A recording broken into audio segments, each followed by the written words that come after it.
Runway এটা। এই না, প্লেন আসছে না, গরু আসতে পারে, ছাগল আসতে পারে। ফাইনালি চলে এসেছি আমাদের সর্বমঙ্গলা মন্দির। খুব খুব ডান দিকে তো।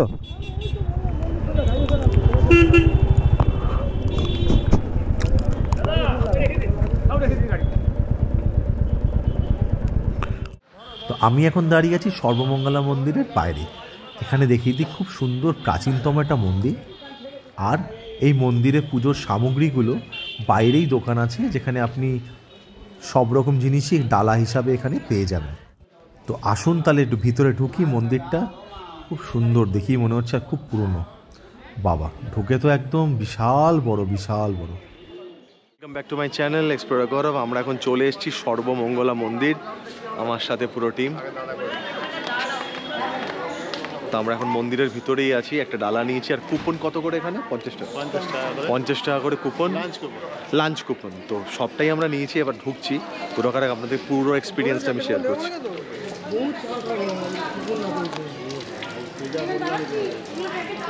তো ঢুকে তো আমি সত্যি অবাক, এত সুন্দর একটা মন্দির। পিছনেই দুটো শিব মন্দির, আর গাছটা এত সুন্দর ছায়া দিচ্ছে। তার নিচে একটা ছোট্ট দোকান, যেখানে আপনি আপনার হাতের ধাগা, গলার লকেট থেকে পুজোর সামগ্রীও কিনতে পারেন। তো এবার ঘুরে দেখা যাক। ও মা, তো কত ছোট ছোট এঁচড় হয়েছে। বাড়িতে নিয়ে যাওয়ার খুব ইচ্ছে, জানেন তো। আমারও বাড়িতে একটা এঁচড় গাছ আছে। তো অপূর্ব না, একটা ছোট ডালে এত এঁচড়। আসুন।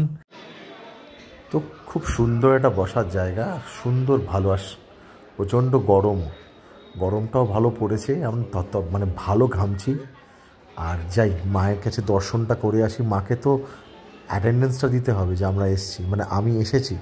তো যাই, ভিতরে ঢোকা যাক। জুতোটা বাইরেই খুলে এসেছি। জয় মা, নমস্কার করে যাচ্ছি মাকে দেখতে। আর বলতে, মা তুমি আমাকে টানলে, তার জন্যে নিশ্চয়ই কোনো ব্যাপার আছে।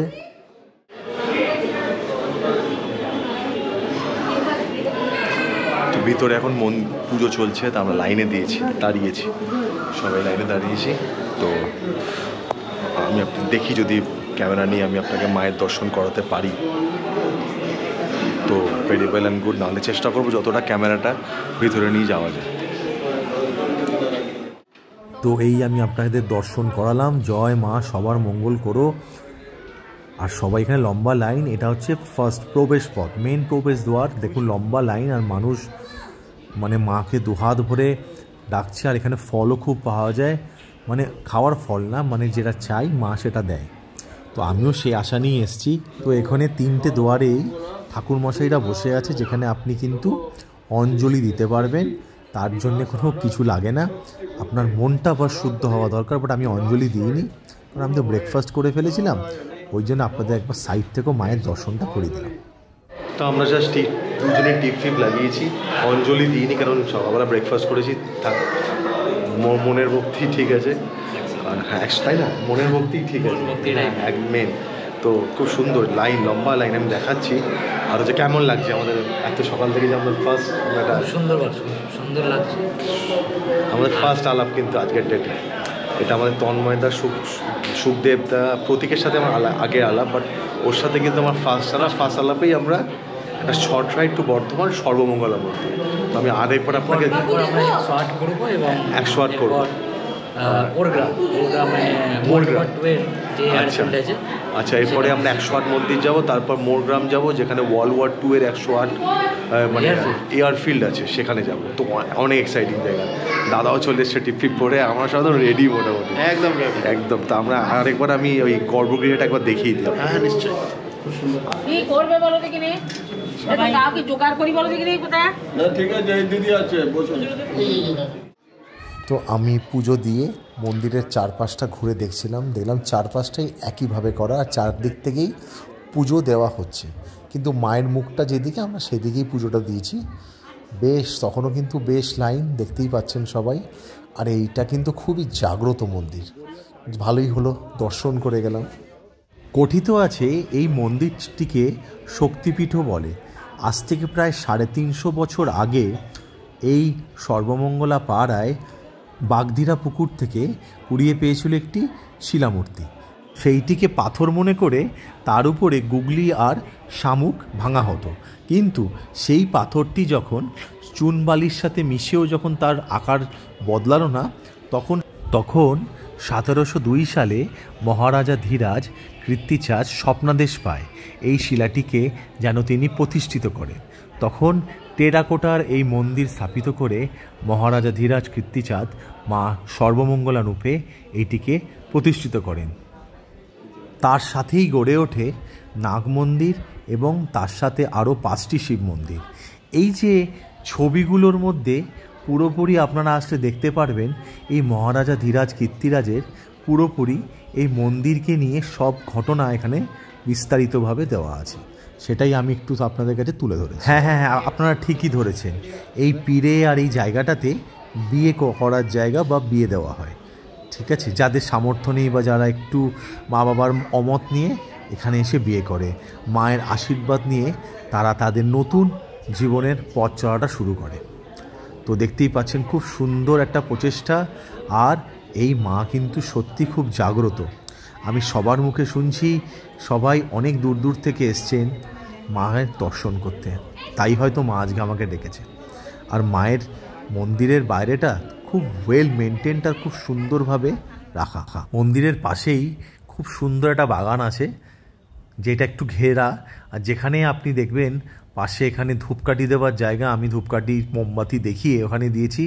আর গাছগুলো দেখুন, ও পরিষ্কার আকাশে ঝলঝল ঝলঝল করছে। আর এই হচ্ছে তো আমার এই নতুন বন্ধুরা দেখলাম নিজেরা গল্পে মেতে উঠেছে, তো ওদেরকে একটু দূরে রেখে আমি চলে এলাম মন্দিরের পুরোটা ঘুরে দেখতে আর আপনাদেরকেও দেখাতে। তাহলেই তো আপনারা আসবেন বলুন। শুনলাম এখানে নাকি 5টা শিব মন্দির আছে, 5টার মধ্যে 2টি শ্বেত পাথর আর 3টি কোষ্ঠী পাথরে তৈরি আছে। সেখানে বলার আগে বলি, দেখুন এখানে যদি আপনারা ভোগ খেতে চান তাহলে সকাল 10টার মধ্যে এসে এখানে আপনাকে কুপন নিতে হবে, তাহলে আপনি মন্দিরের থেকে বসে খুব সুন্দর এখানে পোলাও, আলুর দম, খুব সুন্দর ভোগ, পায়েস ফায়েস ভোগ হয় এখানে। কমলেশ্বর তো 5টি মন্দিরের মধ্যে এই 2টিই হলো, দেখতে পাচ্ছেন শ্বেত পাথরের শিব ঠাকুর। এটি হচ্ছে কমলেশ্বর, আরেকটি হচ্ছে রামেশ্বর।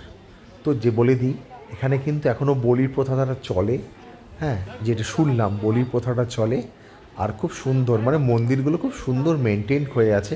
তো এবার যাই আমরা আরেকটা শ্বেত পাথরের শিব ঠাকুরের মন্দির, সেটা হলো হচ্ছে রামেশ্বর। ওই যে হর হর মহাদেব, হর হর বাবা, সবার মঙ্গল করো। আর মানুষের এখানে ভালো ভিড় আছে, আর মানুষ স্বতঃস্ফূর্তভাবে পুজো দিচ্ছে। তো আমি চলে গেলাম বাইরের দিকে, এটা একটা এন্ট্রান্স আছে, এখান দিয়েও ঢোকা যায়।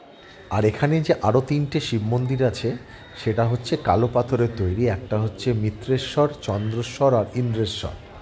দেখতেই পাচ্ছেন। তো আমরা এই দোয়ারটা দিয়ে ঢুকিনি, এই দোয়ারটা দিয়ে ঢুকি।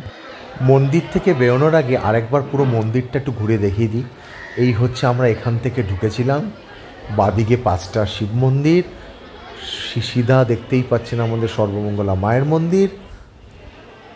তো আমরা এখন মায়ের আশীর্বাদ নিয়ে বেরিয়ে যাচ্ছি আমাদের নতুন উদ্দেশ্যে। আমাদের বন্ধুরা সব রেডি। খুব সুন্দর একটা মন্দির দর্শন করলাম, খুব জাগ্রত এবং একটা শক্তিপীঠ। 1702 সালে এই মন্দিরটি স্থাপিত হয়। আপনারা প্লিজ আসুন, এই মন্দিরটিকে দেখুন, আপনাদের আর কিছু না হোক মনটা জুড়িয়ে যাবে। সো সর্বমঙ্গলা মন্দির দর্শন করে পুজো বাজো দিলাম, দিয়ে আমরা এখন বেরিয়ে যাচ্ছি 108। তারপর এখান থেকে নাকি মোর গ্রামে একটা অ্যাবান্ডেন্ট এয়ারক্রাফট আছে, লাইক জয়পুর জঙ্গলের মতন। তো সেখানেই যাবো, এখান থেকে 30 কিলোমিটার দূরে, খুব এক্সাইটিং জায়গা। তো সাথে থাকুন, কোথাও যাবেন না কিন্তু। Tata. So hello guys, welcome back to my channel. আপনারা তো দেখলেন যে আমরা অলরেডি সর্বমঙ্গলা মন্দির দেখলাম, দেখে আরেকটা মন্দির দেখলাম, যেহেতু আমার ব্লগ করা আছে বলে সেটাকে আমি আর অতটাভাবে তুলিনি। সেটা হচ্ছে 108 শিব মন্দির।